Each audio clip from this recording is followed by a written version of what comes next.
بسم الله الرحمن الرحیم الحمد للہ رب العالمین والصلاة والسلام على سید المرسلین وعلى آلہ وصحبہ اجمعین۔ کل ہم نے سورہ بقرہ کے بارے میں بات کی تھی اور یہ بتایا گیا تھا کہ سورہ بقرہ کو ہم 4 حصوں میں تقسیم کر سکتے ہیں، جس کے ابتدائی حصے اور دوسرے حصے پر کل بات ہو چکی ہے۔ آج ہم اس کے تیسرے حصے پر بات کرتے ہیں جو کہ دوسرے پارے پر مشتمل ہے، اور دوسرے پارے کی یہ آیات دیکھتے ہیں کہ کتنے پیراگراف پر مشتمل ہے۔ تو وہ دیکھا جائے تو تیسرا حصہ جو ہے وہ 12 پیراگراف پر مشتمل ہے، اور اس میں پہلا پیراگراف جس میں ہم دیکھتے ہیں کہ آیات نمبر 142 سے 152 تک، تو یہ پہلا وہ حصہ ہے اس حصے کا جس میں شہادت علی الناس کے بارے میں بات کی گئی ہے، اور اس کے منصب پر اس امت کو متعین کر دیا گیا۔ بنی اسرائیل کو امامت سے معزول کر دیا گیا، خانہ کعبہ کی طرف رخ کر کے نماز پڑھنے کی ہدایت کی گئی، جیسے کہ آیت نمبر 144 میں ہمیں ملتا ہے، اور تحویل قبلہ کا یہ حکم سن 2 ہجری میں دیا گیا۔ اس سے پہلے 16 ماہ تک آپ صلی اللہ علیہ وسلم بیت المقدس کی طرف رخ کر کے نماز پڑھتے رہے۔ اور اس تحویل قبلہ کا اصل مطلب کیا ہے؟ اس سے ہمیں 2 مطلب ملتے ہیں۔ پہلا تو یہ ہے کہ یہ امامت بنی اسرائیل سے اب بنی اسماعیل کی طرف منتقل کر دی گئی ہے، اور دوسری بات یہ کہ اپنے قبلہ یعنی خانہ کعبہ کو بھی بتوں سے پاک کرنا ہے، اور مسلمانوں کے لیے ہدف 6 سال کے بعد یعنی رمضان 8 ہجری میں حاصل ہوا۔ تو تحویل قبلہ کے بارے میں یہودیوں سے کسی قسم ڈرنے کی سے منع کیا گیا، فرمایا کہ فلا تخشوہم واخشونی، اور آخری امت سے یہ مشروط وعدہ کیا گیا کہ اگر وہ اللہ کو یاد کریں گے تو اللہ تعالیٰ بھی ان کو یاد رکھے گا۔ فاذکرونی اذکرکم، جہاد، صبر اور نماز کے ذریعے سے کام لینے کی ہدایت کی گئی، اور یہ بشارت دی گئی کہ یہ صابرین اور مجاہدین کے ساتھ اللہ تعالیٰ کی مدد شامل حال ہوگی۔ یہاں صابرین سے مراد وہی میدان جنگ میں پوری طرح ثابت قدمی دکھانے والے مجاہدین ہیں، اور اسی پیراگراف میں ہم دیکھتے ہیں ان آیات میں کہ یہ جہاد کی وہ تمہید ہے جس کے بارے میں بتایا جا رہا ہے۔ دوسرے پیراگراف یعنی آیت نمبر 153 سے لے کر 158 تک حج اور عمرے کے احکام بیان کیے گئے۔ جہاد اور حج میں بھی کئی پہلوؤں سے مماثلت ہے جس کا ہمیں تذکرہ مل رہا ہے۔ اور تیسرے پیراگراف آیت نمبر 159 سے لے کر 167 تک عقیدہ توحید پر زور دیا گیا ہے، جس کے بغیر احکام صحیح طور پر عمل نہیں کیا جا سکتا۔ توحید ربوبیت کے دلائل فراہم کیے گئے، شرک کا ابطال کیا گیا۔ اور چوتھے پیراگراف میں آیات 168 سے لے کر 176 تک حلال و حرام کے احکام بیان کر دیے گئے۔ تو زمین کی تمام پاک چیزوں کو حلال کیا گیا۔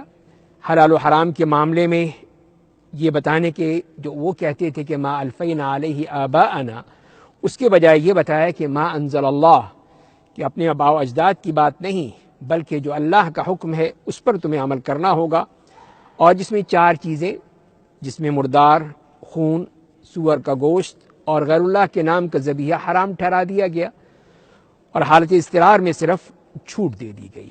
ما انزل اللہ کے چھپانے میں کتمان کی سزا دوزخ کی آگ ٹھہرائی گئی۔ 5ویں پیراگراف آیت نمبر 177 میں احکام کی روح بیان کی گئی، اور اسی کو آیت البر کہا جاتا ہے۔ سچے اور متقی لوگ وہی ہیں جو مشرق و مغرب کی طرف رخ کرنے کو زیادہ اہمیت دینے کے بجائے ایمان لا کر اللہ کے حقوق اور بندوں کے حقوق ادا کرتے ہیں، نماز و زکوٰۃ کے علاوہ عہد کو پورا کرتے ہیں، جنگ میں ثابت قدمی کا مظاہرہ کرتے ہیں۔ اور 6 پیراگراف میں ہم دیکھتے ہیں آیت نمبر 178 سے لے کے 189 تک، جس میں ہمیں قصاص، وصیت، صوم یعنی روزے اور رشوت وغیرہ کے احکام دیے گئے۔ قصاص کو فرض کیا گیا، مقتول کے ورثاء راضی ہو جائیں تو فدیہ دیا جا سکتا ہے۔ قانون قصاص کو اصل زندگی قرار دیا گیا، وَلَكُمْ فِي الْقِصَاصِ حَيَاةٌ يَا أُولِي الْأَلْبَابِ۔ رمضان کے روزے فرض کیے گئے، مسافروں اور بیماروں کو قضا روزوں کی سہولت دی گئی، حاکموں کو رشوت دے کر باطل طریقے سے مال کھانے سے منع کیا گیا۔ اور پھر 7ویں پیراگراف میں ہم دیکھتے ہیں کہ آیت نمبر 190 سے لے کر 207 تک جہاد، انفاق فی سبیل اللہ اور حج کے احکام دیے گئے۔ یہاں دیکھیے کہ جہاد کا موضوع دوسری مرتبہ آ رہا ہے۔ تو حج کے مہینوں کا تعین چاند کے ذریعے سے ہوگا، پھر جہاد و قتال کا حکم دیا گیا اور اس کا مقصد بیان کر دیا گیا، وَقَاتِلُوهُمْ حَتَّى لَا تَكُونَ فِتْنَةٌ۔ انفاق میں احسان کا حکم دیا گیا، عدم انفاق کا انجام اجتماعی خودکشی ہے اور انفاق پر محبت الہی کی ضمانت دی گئی۔ حج کے احکام بتائے گئے اور زاد راہ ساتھ لے جانے کا حکم دیا گیا۔ حج کے بعد پھر طاغوت کا ذکر کیا، اور طاغوت سے مراد وہ سرکش قوت ہے جس سے جہاد کرنا ضروری بن جاتا ہے۔ اس کی باتیں بھلی معلوم ہوتی ہیں، لیکن یہ فسادی نسلوں کو تباہ کر دیتے ہیں اور ہری بھری کھیتیاں اجاڑ دیتے ہیں، یہی جہنمی لوگ ہوں گے۔ اس کے خلاف لڑنے والے نیک لوگ یعنی اللہ کی خوشنودی کے طلبگار، جو اللہ کی مرضات اللہ جسے فرمایا گیا اس کے طلبگار ہوتے ہیں۔ اور 8ویں پیراگراف یعنی آیات 208 سے لے کر 213 میں کامل اسلام کا مطالبہ کیا گیا کہ اے مسلمانوں، پورے کے پورے اسلام میں داخل ہو جاؤ، ادخلوا فی السلم کافہ، شیطان کے راستے پر مت چلو، اور مسلمانوں کو بنی اسرائیل کی طرح بغی یعنی زیادتی کی سے بچنے کا حکم دیا گیا، اس سے دور رہنے کا حکم دیا گیا۔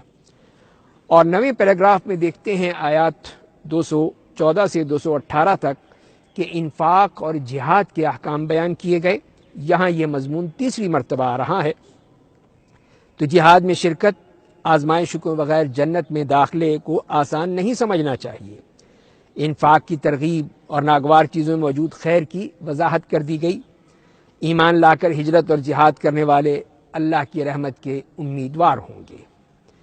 10ویں پیراگراف آیت نمبر 219 سے 242 تک، اس میں ہم دیکھتے ہیں کہ بے شمار معاشرتی احکام دیے گئے، جس میں شراب، یتامہ، نکاح، حیض، قسم، ایلا، طلاق، رضاعت، عدت، مہر وغیرہ کے یہ احکام دیے گئے۔ اور شراب اور جوئے میں فائدے کم اور نقصانات زیادہ ہیں۔ شراب کے بارے میں یہ پہلا تدریجی حکم ہے جو کہ اللہ تعالیٰ کی طرف سے دیا گیا، اور پھر سورہ نساء کی آیت نمبر 143 میں دوسرا حکم آیا، اور حتمی طور پر شراب کی حرمت سورۃ المائدہ کی آیت نمبر 90 میں نازل ہو گئی۔ تو آیت نمبر 220 میں یتیموں کے اموال کے ساتھ شرکت کی اجازت دی گئی کہ ان کو استعمال کیا جا سکتا ہے، لیکن حدود میں رہتے ہوئے۔ آیت نمبر 221 میں مشرک عورتوں سے نکاح کو حرام قرار دے دیا گیا۔ آیت نمبر 222 میں خواتین کے مخصوص ایام میں ان کے پاس جانے پر پابندی عائد کر دی گئی، اور آیت نمبر 226 میں ایلا کی وضاحت کی گئی کہ جو لوگ اپنی بیویوں کے پاس نہ جانے کی قسم اٹھا لیں تو اس کے لیے 4 ماہ کی مدت ہے، اس کے اندر انہیں رجوع کرنا چاہیے یا طلاق دے دینی چاہیے، معلق نہیں چھوڑنا چاہیے، اس سے منع کیا گیا۔ آیت نمبر 228 میں طلاق کی عدت 3 قروء یعنی 3 حیض یا 3 طہر بیان کی گئی۔ آیت نمبر 228 میں حمل کو چھپانے سے روک دیا گیا، منع کر دیا گیا۔ اور آیت نمبر 228 میں یہ بتایا گیا کہ عورتوں کے حقوق مردوں ہی کی طرح ہیں، لیکن مردوں کا ایک درجہ ان سے بلند ہے۔ طلاق 2 مرتبہ ہے، یعنی 2 مرتبہ رجوع کیا جا سکتا ہے۔ تیسری طلاق کے بعد رجوع ممکن نہیں ہے، بلکہ حتمی فیصلہ کرنا ہوگا۔ اور پھر خلا کے بارے میں 229 میں بتایا گیا کہ خلا بیوی کا شوہر کا دیا ہوا مہر واپس کر کے خلا کا مطالبہ کر سکتی ہے۔ تیسری مرتبہ طلاق کے بعد سابقہ بیوی صرف اسی صورت میں حلال ہو سکتی ہے جب عورت کسی اور مرد سے شادی کرے اور وہ شخص انتقال کر جائے یا طلاق دے دے، تو پھر وہ پہلے شوہر کے پاس جا سکتی ہے۔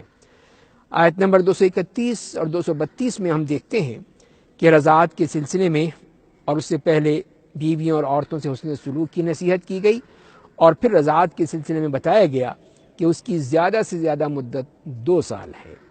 باپ کے ذمے بچے کے اخراجات ہیں۔ اور پھر آیت نمبر 235 میں بیوہ کی عدت بیان کی گئی کہ 4 ماہ 10 دن ہے، اور عدت میں نکاح اور پیغام نکاح کی ممانعت کر دی گئی۔ آیت نمبر 237 اور اس سے پہلے بھی یہ ہم دیکھتے ہیں کہ مہر کے بارے میں بتایا گیا کہ رخصتی سے پہلے طلاق دی جائے تو نصف مہر ادا کرنا ہوگا، لیکن دونوں فریق فیاضی اور احسان کا مظاہرہ بھی کر سکتے ہیں۔ آیت نمبر 241 اور 242 میں مطلقہ عورتوں کو مہر اور متاع سے نوازنا ضروری قرار دیا گیا۔ 11ویں پیراگراف میں جو ہم دیکھتے ہیں کہ آیت نمبر 243 سے لے کر 274 تک اس میں جہاد و انفاق کے احکام بھی بیان کیے گئے ہیں، اور یہاں جہاد اور انفاق کا مضمون یہ 4تھی مرتبہ آ رہا ہے۔ تو آیت نمبر 243 میں بنی اسرائیل کے جہاد کے متعلق بیان کیا گیا، اور پھر اس کے بعد دیکھتے ہیں کہ امت مسلمہ کو یہ حکم دیا گیا، اور اس کے بعد پھر اسی کے ذریعے آگے چلتے ہیں تو قرض حسنہ کے بارے میں بات کی گئی کہ اس کے لیے جہاد انفاق فی سبیل اللہ کے طور پر ہے، اور اس کا مطالبہ کیا گیا۔ اور آیت نمبر 246 سے 250 تک بنی اسرائیل کے جہاد کا ذکر کیا گیا جو حضرت طالوت کی قیادت میں کیا گیا، اور جالوت کو شکست دی گئی۔ اور آخری آیات میں اس پارے کی مقصد جہاد کی وضاحت کر دی گئی کہ جہاد کے ذریعے اللہ تعالیٰ ایک ظالم قوم کو دفع کرتا ہے۔ اگر ایسا نہ ہو تو زمین ظلم سے بالکل بھر جائے، اور جہاد کے ذریعے اللہ تعالیٰ کائنات پر اپنا فضل فرماتے ہیں۔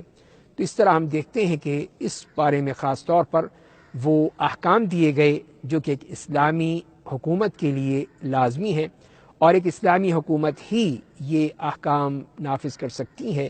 تو لہذا اگر اسلامی حکومت ہوگی تبھی یہ احکام پوری طرح اس زمین پر نافذ ہو سکیں گے، اور یہ شریعت اسی طرح نافذ ہو سکے گی۔ اللہ تعالی ہمیں اس کے مطابق عمل کرنے کی توفیق عطا فرمائے۔ وآخر دعوانا ان الحمد للہ رب العالمین۔